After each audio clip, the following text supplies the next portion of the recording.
To say coaches here at Westmoreland High School stress academics as much as athletics would be a huge understatement. It looks like 3 of the last 4 years, the valedictorian at this high school will also be a member of the boys basketball team. Willie Kemp is a senior forward for the Eagles. He's projected to be the valedictorian of his class.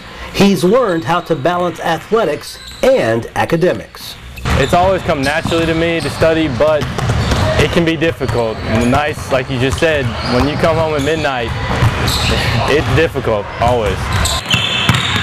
His teammate, junior forward Steven Johnson, also ranks high in his class. He very well could be the valedictorian at Westmoreland next year. He realizes the importance of making good grades. Because I know my future is probably not in basketball or football. I know that I'm going to go to college for my academics more than I do my sports. For Coach Jason Graves, having players making good grades is as important as wins on the basketball court. You know, that's something we push in this program, is for our kids to be good in the classroom as well as on the playing court. Willie's going to be valedictorian this year. Steven's in line to be next year. That's going to be 3 out of the last 4 years that we've had valedictorian on our ball team. You know, I expect them to make good grades, to be at school, to act right, that it's a privilege to be on this ball team. For players on this team, making good grades comes as naturally as competing for playing time. They totally dismiss the myth that all jocks are dumb. I think to be an athlete, you need to have some intellectual, so you can actually think out while you're out there on the court or on the field. So I think it's even better if you're a smart athlete, so you can make the right decisions while you're out there playing. I feel that they go along together. Honestly, if you're a student, it helps to be an athlete. It helps you to drive forward, to endure through hardships, whatever they may be, school, basketball. It is unusual maybe for some programs or some schools, but it's not here. Our athletes are good students. You know, our good students are athletes. It's a small school, and they learn to multitask and do more than one thing well.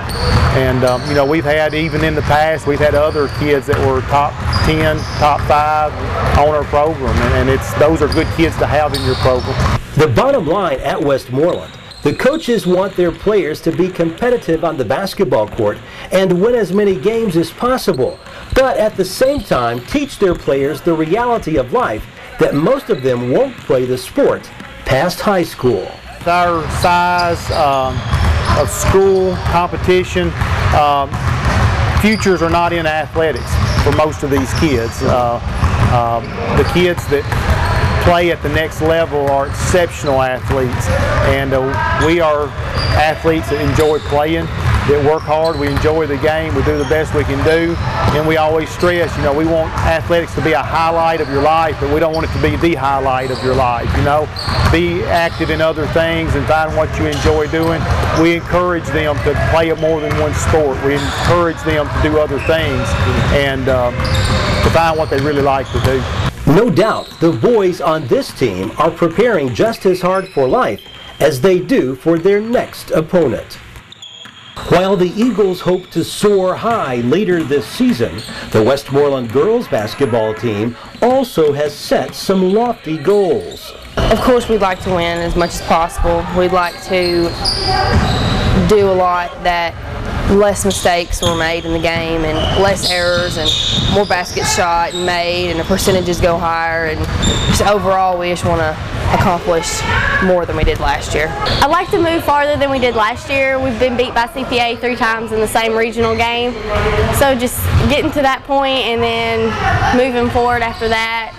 We had a good, I think it was 22-10 last season, just to try to get at least 23-9. Coach Cherie Abner is in the middle of her 15th season at the Sumner County School. She says she's pleased with her team's fast start However, she tells me there is still room for improvement with the bulk of the district schedule yet to be played. We've only got 2 seniors. Leadership is a little bit of an issue, just experience along with the leadership vocally.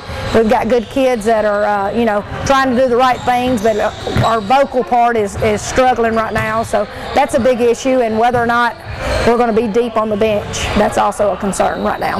But the coach is quick to point out her team is doing a lot of things the right way. The players know their coach will push them to be their best each time they take the court. We've been really pushing once we get the ball out with our transition, try to get layups. We have big girls this year, so we're trying to lob it up to the post a lot.